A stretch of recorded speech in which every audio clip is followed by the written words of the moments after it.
Find the projection of A vector on other vector.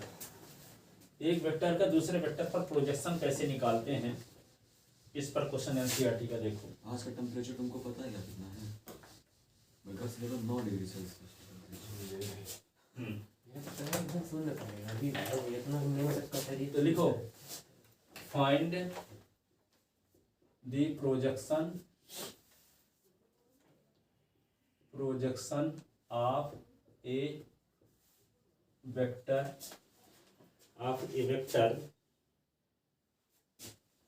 is equal to 2i plus 3j 2i cap plus 3j cap plus 2k cap on the vector b is equal to I cap plus 2j cap plus k cap. Find the projection of a vector a is equal to 2i cap plus 3j cap plus 2k cap on the vector b is equal to I cap plus 2j cap plus k cap. ठीक है ना? तो कल आपको बताए थे कि vector A का वेक्टर बी पर प्रोजेक्शन निकालना है, तो A dot B upon B का मैग्नीट्यूड जिस पर, वही नीचे वेक्टर ए का बी पर प्रोजेक्शन, तो ए डॉट बी अपॉन जिस पर, उसी का मैग्नीट्यूड का भाग। ठीक है, जिस वेक्टर का निकालना है, जिस पर निकालना है, तो जिस पर निकालना है पर वाले का मैग्नीट्यूड से डिवाइड और दोनों का dot. Projection of vector A on the vector B, तो A dot B upon B का magnitude. Projection of vector B on vector A, तो B dot A upon A का मैग्नीट्यूड, मतलब जिस पर होगा उसका मैग्नीट्यूड। हाँ, डिवाइड करना पड़ेगा। ठीक है, तो क्या लिखेंगे? The projection PROJECTION projection of vector A on the projection of vector A on the vector B is equal to vector A dot vector B upon vector B का मैग्नीट्यूड। तो वेक्टर A डॉट B क्या है? तो A की value रख दो 2i cap plus 3j cap plus 2k cap dot B के स्थान पे क्या लिख देंगे? I cap 2j cap plus k cap upon under root क्या होगा? 1 का स्क्वायर प्लस 2 का स्क्वायर प्लस 1 का स्क्वायर। 1 का स्क्वायर 2 का स्क्वायर 1 का स्क्वायर, तो 2 1 जा 2। I कैप के कोफिशिएंट का मल्टीप्लाई I कैप के कोफिशिएंट के साथ, फिर प्लस j कैप के कोफिशिएंट का मल्टीप्लाई j कैप के कोफिशिएंट के साथ, प्लस k कैप के कोफिशिएंट का मल्टीप्लाई k कैप के कोफिशिएंट के साथ। 2 into 1 तो 2, 3 into 2 तो 6, 2 into 1 तो 2 upon under root 1 plus 4 plus 1, तो क्या होगा? 8 रूट 6, यही ना? रूट 6 रेशनलाइजेशन कर दो, 10 में होगा सर। 6 2 8 2 10 10 बटे रूट। हाँ 10 रूट 6, 10 रूट 6 बटे 6, 2 से काट दो, 2 तिहाई 2 पंचे, तो क्या होगा? 5 रूट 10 बटे 3, ये हो 5 रूट 10 अपॉन 3। ठीक है, रेशनलाइजेशन कर दिए ना, डिनोमिनेटर में रूट था तो उसका वो रूट 6 रहेगा ना। 10 कहाँ से आ गया? 5 रूट 6। ये चौथा क्वेश्चन हो गया। पांचवा देखो, आंसर आ गया। इसी में लगाए जाते प्रोजेक्शन ऑफ बी ऑन ए। ठीक है, चाहे दूसरा लिखें,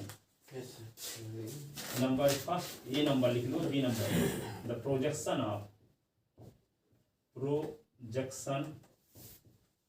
ऑफ वेक्टर ए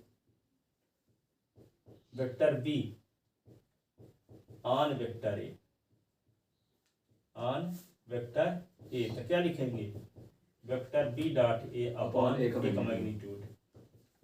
तो बी के स्थान पे बी की वैल्यू लिख लो, I cap plus 2j cap plus K cap dot A के स्थान पे 2i cap plus 3j cap plus 2k cap upon vector A का मैग्नीट्यूड 2 का स्क्वायर प्लस 3 2 का स्क्वायर 3 का स्क्वायर 2 का स्क्वायर।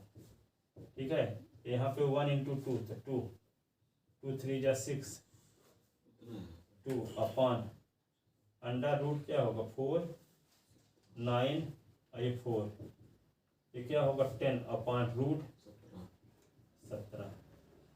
रेशनलाइजेशन करो, ये तो क्या आएगा रूट 17 का ऊपर नीचे गुणा, तो 10 रूट 17/17। ठीक है, रूट 17/17। अब इसी में निकाल लेते हैं vector projection of A on B. Vector projection of लिखो C number, the vector projection of A on B. C on B नहीं, वेक्टर प्रोजेक्शन, अब स्केलर प्रोजेक्शन, इस प्रोजेक्शन लिखा है तो मान लो स्केलर की बात हो रही है। स्केलर क्यों, क्योंकि जानते हैं ना आंसर जो आया है वेक्टर में तो आया नहीं है, ये क्या कहलाएगा स्केलर प्रोजेक्शन। अब क्या निकालेंगे हम वेक्टर प्रोजेक्शन, तो जो रिजल्ट रहेगा वो आई कैप जे कैप की कैप के फॉर्म में रहेगा, तो ये वेक्टर प्रोजेक्शन कहलाएगा। ठीक है, तो यहाँ पे क्या लिखेंगे the projection of vector A on B, तो क्या वही लिखेंगे जैसे लिखे थे अभी, क्या लिखेंगे A dot B upon B का मैग्नीट्यूड, और जिसके मैग्नीट्यूड से डिवाइड है इनटू में उसी का कैप लगा दो। जिससे डिवाइड है उसी वेक्टर के कैप का गुणा करो। ठीक है, जिससे डिवाइड होगा। हाँ, तो यहाँ पे इसका मान तो क्या आया था 5√6/3, इसको साथ ही कर चुके थे 5√6/3। बी कैप का मतलब क्या होता है वेक्टर बी अपॉन बी का मैग्नीट्यूड होता है कि नहीं।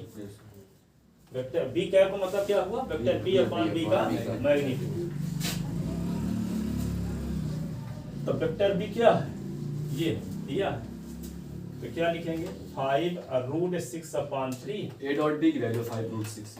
हाँ, A dot B upon B की मैग्नीट्यूड की वैल्यू तो आई थी, देखो वही लिख दिए 5√6/3। अब वेक्टर बी अपॉन बी का मैग्नीट्यूड क्या होता है, वेक्टर बी के स्थान पे लिख दो क्या I cap plus 2j cap plus K cap upon vector B का मैग्नीट्यूड, ये क्या होगा 1 का स्क्वायर 2 का स्क्वायर 1 का स्क्वायर। ठीक है, तो 5√6/3 ये क्या होगा I cap plus 2j cap और प्लस के कैप, और यहाँ क्या आएगा √6। ठीक है, तो √6 ये √6 कट गया, देखो ये √6 ये √6 कट गया, क्या बचा 5/3, और ये क्या होगा I cap plus 2j cap plus K cap. ये यही क्या है वेक्टर प्रोजेक्शन है। तो देखो I cap J cap K cap के रूप में रिजल्ट है कि नहीं है ये, इसलिए इसका नाम क्या है वेक्टर प्रोजेक्शन नाम पड़ा। इसका क्या है आई cap J cap K cap से फ्री है ये, इसका नाम है स्केलर प्रोजेक्शन। जब प्रोजेक्शन पूछा जाएगा तो समझ जानो स्केलर की बात कर रहा है, प्रोजेक्शन पूछा जाएगा तो स्केलर की बात कर रहा है। हाँ, अब वेक्टर हो तो लिखा रहेगा, वेक्टर प्रोजेक्शन पूछेगा तो लिखा रहेगा। ठीक है ना, वेक्टर पूछा जाएगा तो लिखा रहेगा। ठीक समझ गए, यस। बाकी आपकी किताब में दिया स्केलर है। ठीक है, वेक्टर तो हम एक्स्ट्रा बता दिए, तो पूछेगा तो स्केलर है पूछेगा, प्रोजेक्शन पूछेगा तो स्केलर निकालोगे आप।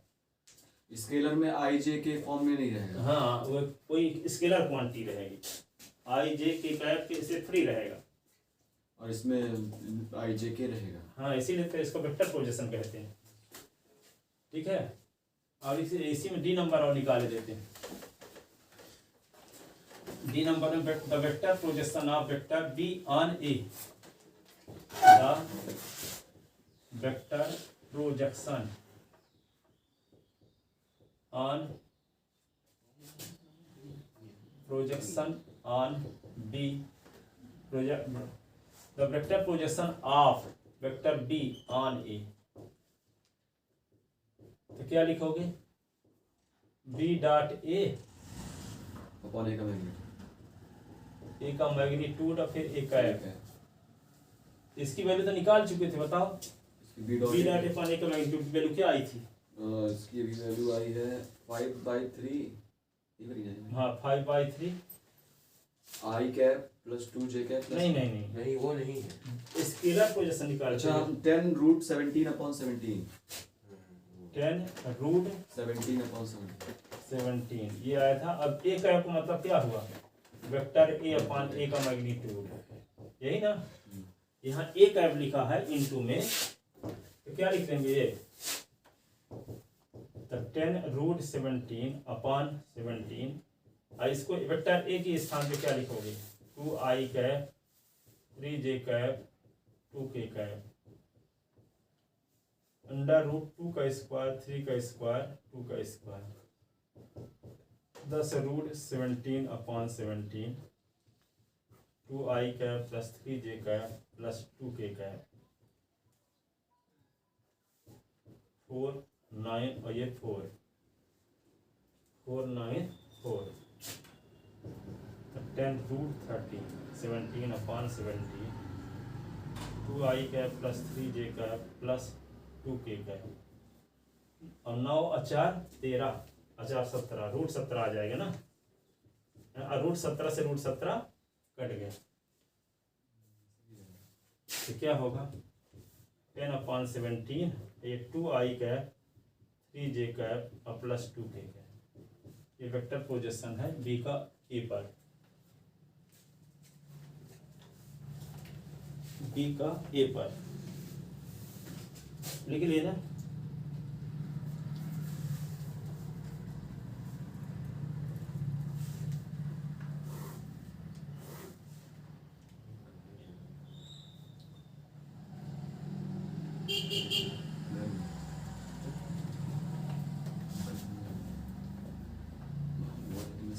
अगला देखो,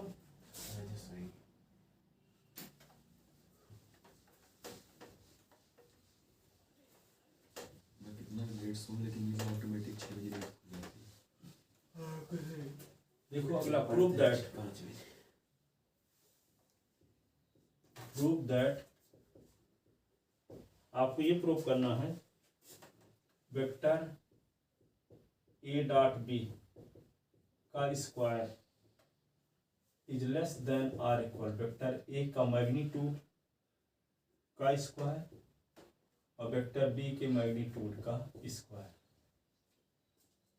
वेक्टर ए डॉट बी का square is less than, NCERT question है, बहुत इंपॉर्टेंट है, ये हमेशा आता है। ये आप जानते हो, वी नो दैट आप ये जानते हो कि cos थीटा की जो वैल्यू है लेस देन आर इक्वल 1 होती है।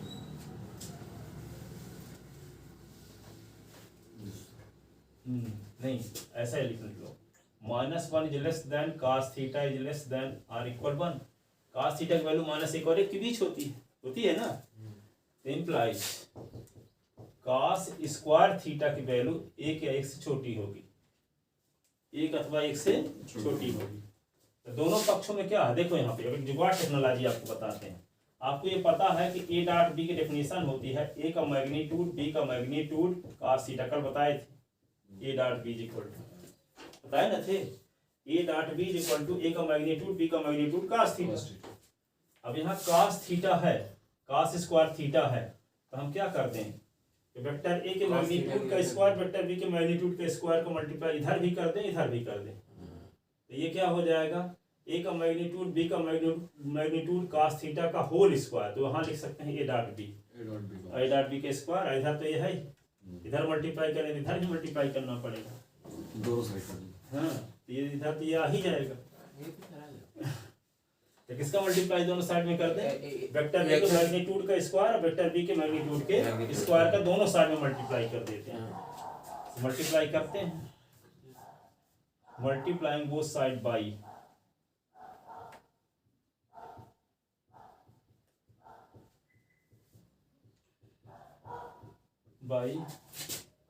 वेक्टर ए के मैग्नीट्यूड का स्क्वायर और वेक्टर बी के मैग्नीट्यूड का स्क्वायर। तो क्या होगा?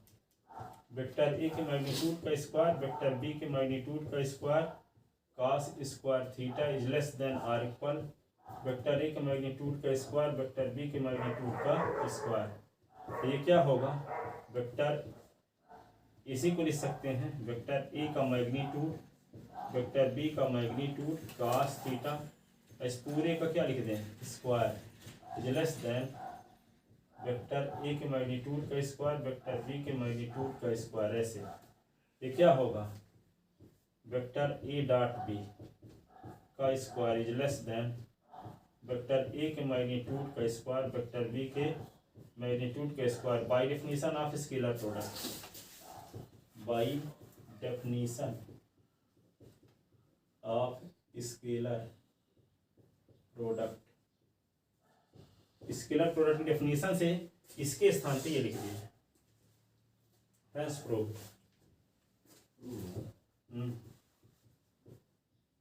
यही हमें प्रूव करना था।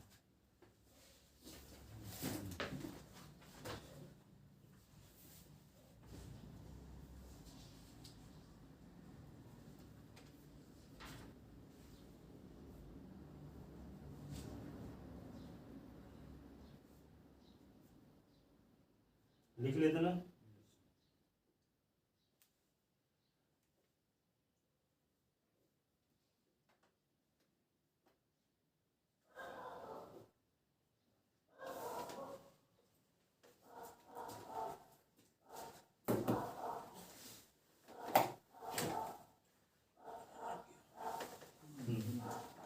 अगला क्वेश्चन देखो, प्रूव दैट देखो prove that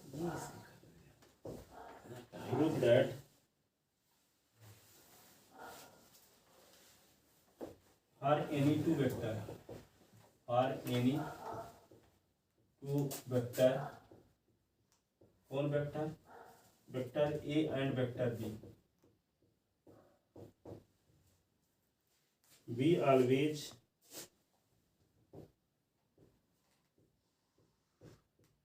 have vector A plus vector B का magnitude is less than or equal vector A का मैग्नीट्यूड प्लस वेक्टर बी का मैग्नीट्यूड।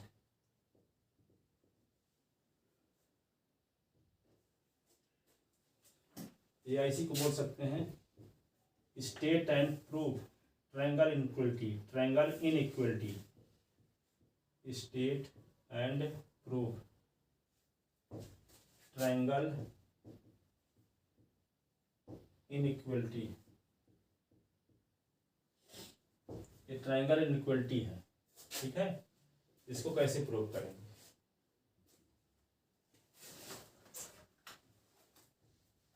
इसको प्रूव करने के लिए आप क्या करोगे,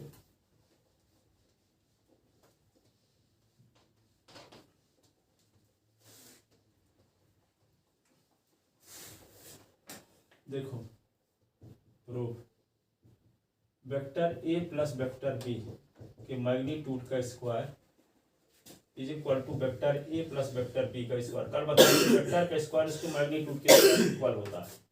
कल बताए थे वेक्टर का स्क्वायर उसके मैग्नीट्यूड के स्क्वायर के इक्वल होता है। नहीं दिखाए थे, देखो यहाँ पे ए डॉट ए लिए थे तो क्या आया था, वेक्टर ए का मैग्नीट्यूड वेक्टर ए का मैग्नीट्यूड और ए और ए के बीच का एंगल क्या होता है, जीरो होता है, cos जीरो। तो vector A into vector A तो वेक्टर ए स्क्वायर हुआ, वेक्टर ए का मैग्नीट्यूड वेक्टर ए का मैग्नीट्यूड और cos जीरो की वैल्यू होती है 1, तो वेक्टर ए का स्क्वायर इज इक्वल टू क्या हुआ, वेक्टर ए के मैग्नीट्यूड का स्क्वायर। तो यहाँ वेक्टर ए प्लस बी के मैग्नीट्यूड का स्क्वायर बराबर vector A plus vector B का स्क्वायर हो गया कि नहीं। इसी को क्या लिख सकते हैं, ए प्लस बी के होल स्क्वायर का फार्मूला। तो क्या लिखेंगे, वेक्टर ए का स्क्वायर वेक्टर बी का square 2 into vector A dot B होगा, 2 into vector A dot B. अब इसको क्या लिख सकते हैं, वेक्टर ए का स्क्वायर वेक्टर बी का स्क्वायर और यहाँ क्या लिख सकते हैं, ए डॉट बी की डेफिनेशन लगा दो तो 2 ए का मैग्नीट्यूड बी का magnitude cos theta. A dot B की डेफिनेशन क्या है, ए का मैग्नीट्यूड बी का मैग्नीट्यूड cos थीटा की डेफिनेशन ना है। ये किसकी वैल्यू आई है, मैग्नीट्यूड का स्क्वायर। यहाँ आई- पर कौन सा डॉट प्रोडक्ट लगाया सर? कहाँ पे? ये cos थीटा वाला। हाँ, by definition of dot product, scalar product या dot product, by definition of dot product. Sir लिख लिया, उससे कंफ्यूज हो गया। अब ये जानते हो cos थीटा की वैल्यू हमेशा क्या होती है? But cos theta is less than or equal 1। cos theta का मान एक या एक से छोटा होता है। तो यहाँ पे क्या लिख सकते हो? इसके स्थान पे इससे बड़ी वैल्यू लिख दो, तो अभी बराबर का चिन्ह लगा है ना। देखो यहाँ cos थीटा की सबसे बड़ी वैल्यू क्या होती है? 1। cos थीटा की सबसे बड़ी वैल्यू क्या होती है? 1।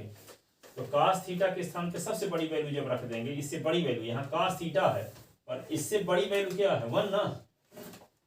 इसके स्थान पे जैसे मान लो कहीं पे लिखा है 2 + 1 = 3,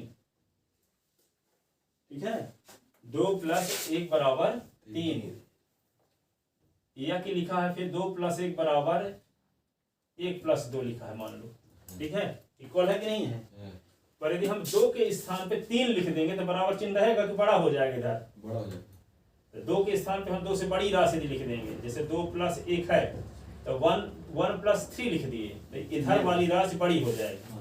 क्यों? क्योंकि 2 के स्थान पे 2 से बड़ी राशि लिख दिए। तो cos थीटा के स्थान पे cos से बड़ी राशि लिख दिए यहाँ पे, है ना, तो थीटा cos थीटा के स्थान पे, तो ये इधर वाली राशि बड़ी हो जाएगी फिर, ठीक है ना। इक्वल भी हो सकती है क्योंकि यहाँ पे लेस देन आर इक्वल दोनों लगा है ना। तो यहाँ पे क्या करेंगे, इसका नाम फर्स्ट रख लो, इसका नाम सेकंड, तो लिखो from first and second, from first and second. तो क्या होगा? Vector A plus vector B के मॉड का square is less than or equal, क्या होगा? वेक्टर का ए का स्क्वायर वेक्टर बी का स्क्वायर। यदि जानते हो कि वेक्टर का स्क्वायर उसके मैग्नीट्यूड के स्क्वायर के इक्वल होते हैं, देखो यहाँ वेक्टर का स्क्वायर उसके मैग्नीट्यूड के स्क्वायर के इक्वल होता है, तो इसको वेक्टर बी के मैग्नीट्यूड के स्क्वायर भी लिख देते हैं। और 2 × वेक्टर ए का मैग्नीट्यूड और बी का मैग्नीट्यूड, और इसके स्थान पे क्या लिख दें? 1। इसके स्थान पे क्या लिख दें? 1, ठीक है। अब क्या हो गया यहाँ देखो, a² + b² + 2ab आ गया, a² + b² + 2ab, तो क्या लिख देंगे? वेक्टर ए प्लस बी का whole square. Vector A plus B का होल स्क्वायर। तो क्या होगा? वेक्टर ए और प्लस वेक्टर बी के मैग्नीट्यूड का स्क्वायर, मैग्नीट्यूड का स्क्वायर इज लेस देन, ये क्या होगा ब्रैकेट के अंदर? Vector A plus vector B का होल स्क्वायर, क्या हो गया? Whole square. अब स्क्वायर दोनों साइड का हटा दो, स्क्वायर दोनों साइड का हटा दो, तो क्या हो जाएगा? Vector A plus vector B के magnitude is less than or equal vector A का मैग्नीट्यूड प्लस वेक्टर बी का magnitude. Hence proved, hence proved.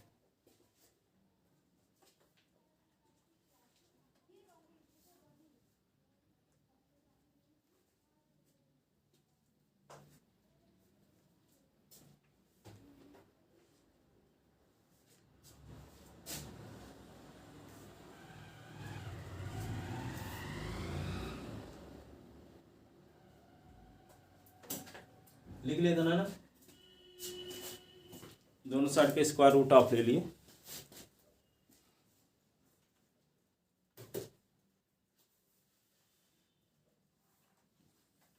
अब अगला क्वेश्चन देखो,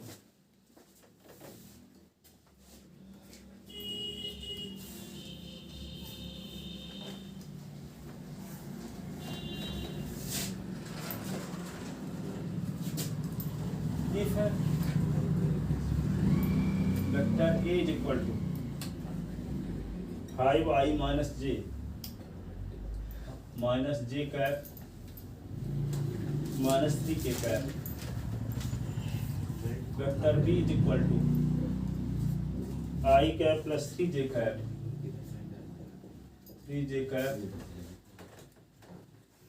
-5k कैप,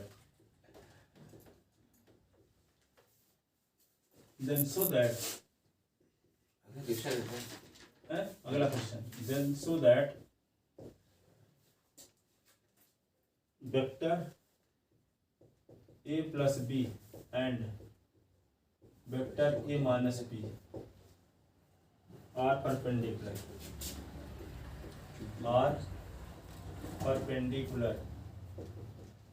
तो दो वेक्टर परपेंडिकुलर कब होते हैं?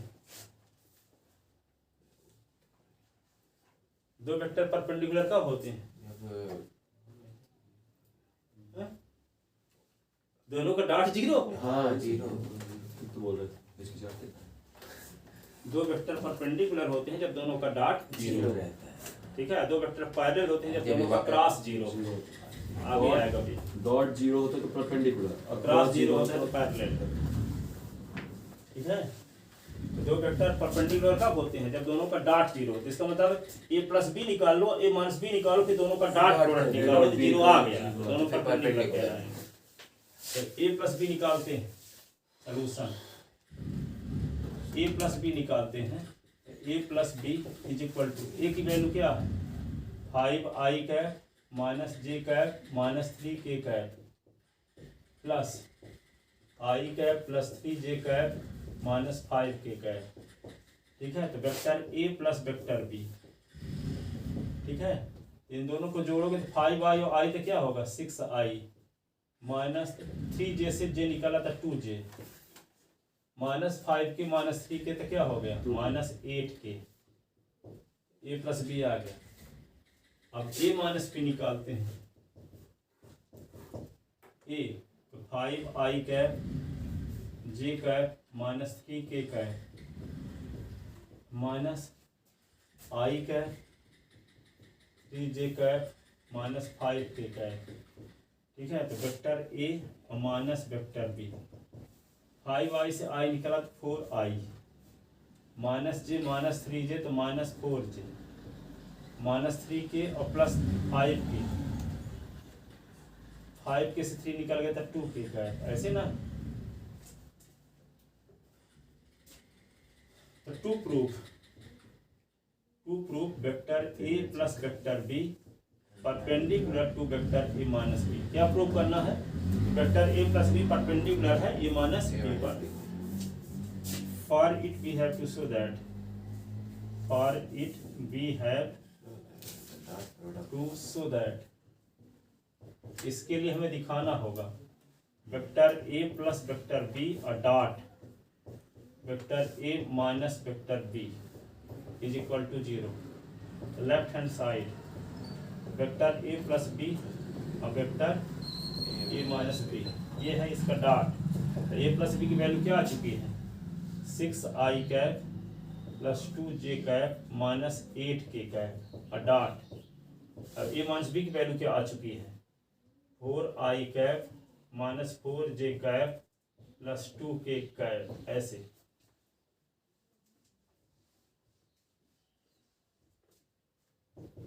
तो 6 इंटू 4 और 2 इंटू माइनस 4 माइनस 8 इंटू 2, 6 चौको 24, 2 चौको 8, 8 दूना 16, 24 माइनस 24 0। और हाँ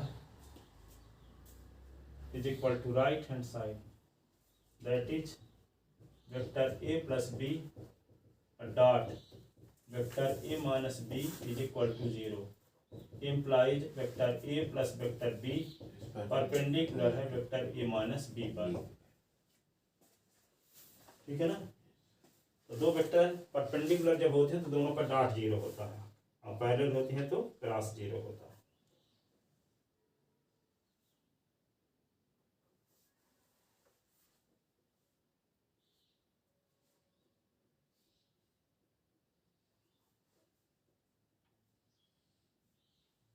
ठीक है।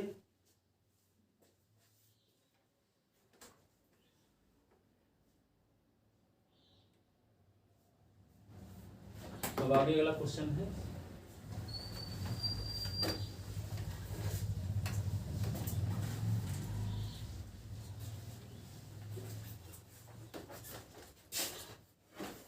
इफ, क्वेश्चन ये है, if vector A is equal to 2i cap plus 2j cap plus 3k cap, 2i cap plus 2j cap plus 3k cap. Vector b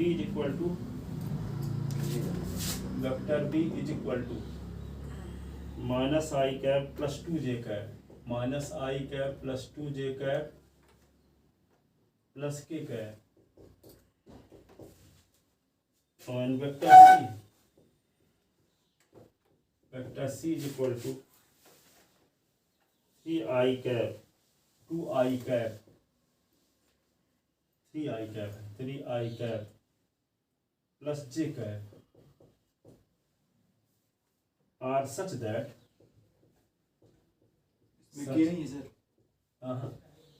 are such that a plus lambda b, vector a plus lambda b is perpendicular to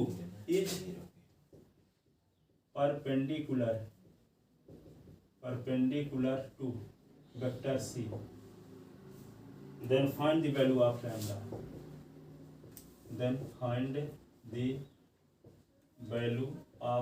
देखो यहाँ पे a plus lambda b निकाल लो और c तो पता है तो दोनों वेक्टर परपेंडिकुलर कब होंगे, जब दोनों का डॉट जीरो हो।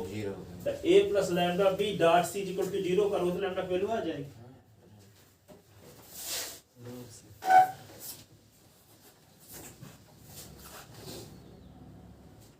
तो देखो इसका सलूशन, द वेक्टर a और lambda into vector b will be perpendicular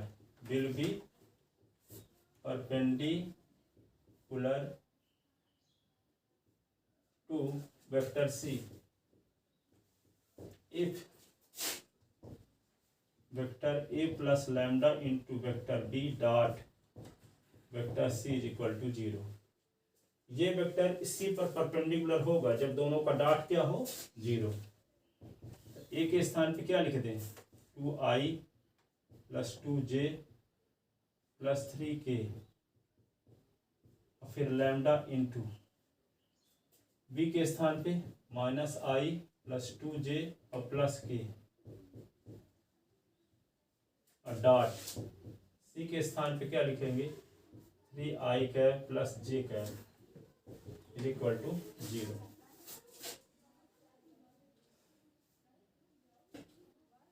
तो इसमें क्या होगा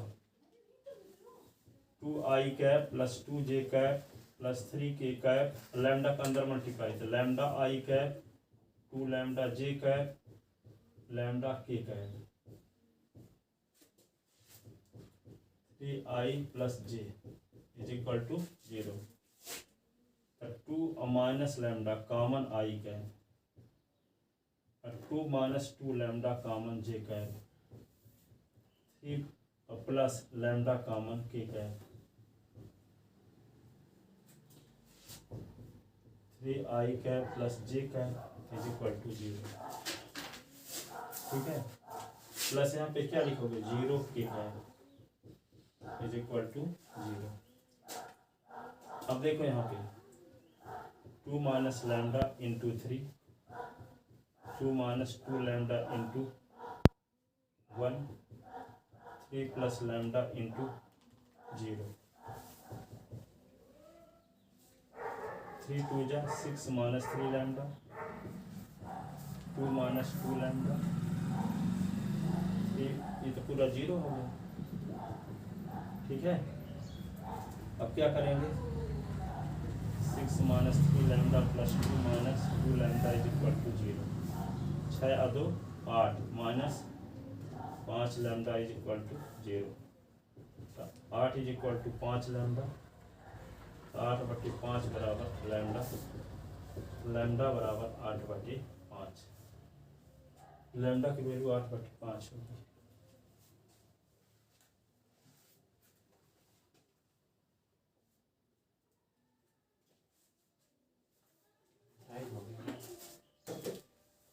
लैम्डा की वैल्यू 8/5 अभी है। क्वेश्चन हो जाएगा 4 मिनट का। एक क्वेश्चन और देखो,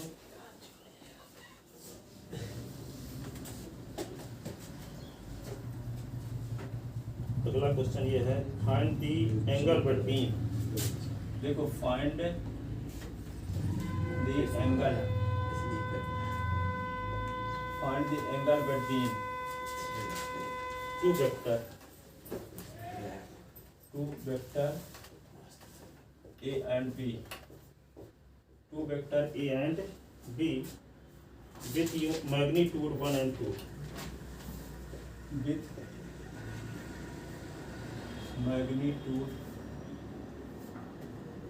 magnitude 1 and 2 respectively,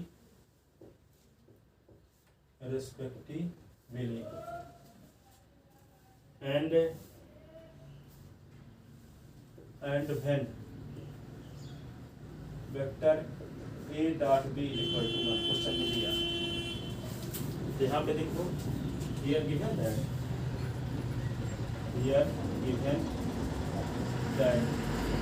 vector A का मैग्नीट्यूड दिया है 1, वेक्टर B का मैग्नीट्यूड दिया है 2, और वेक्टर A डॉट B दिया है 1। To find angle between vector A and B, to find angle between vector A and vector B, vector A and vector B, A और B के बीच का angle आपको निकालना है। क्या लिखोगे? Let theta B angle between vector A and vector B, then we know that क्या जानते हो आप? cos theta is equal to vector A dot B upon A का मैग्नीट्यूड B का मैग्नीट्यूड, क्योंकि स्केलर प्रोडक्ट आप जानते ना हो, वेक्टर A डॉट B के डेफिनेशन क्या है? A का मैग्नीट्यूड B का मैग्नीट्यूड cos थीटा होता है ना, तो इन दोनों को इधर ले आओ तो अपान में हो जाएगा, यही ना आ जाएगा। cos theta is equal to A dot B upon A का मैग्नीट्यूड B का magnitude, cos theta is equal to A dot B question में दिया है क्या? 1, I का मैग्नीट्यूड क्या दिया है? 1, और B का मैग्नीट्यूड 2, तो cos theta is equal to क्या आ गया? 1/2। तो cos थीटा 1/2, cos में किसकी वैल्यू होती है? cos 60 की होती है, cos 60, ठीक है। तो थीटा इज इक्वल टू क्या होगा? 60, या इसी π/3 रेडियन बोल सकते हैं, π/3 रेडियन, π/3 रेडियन।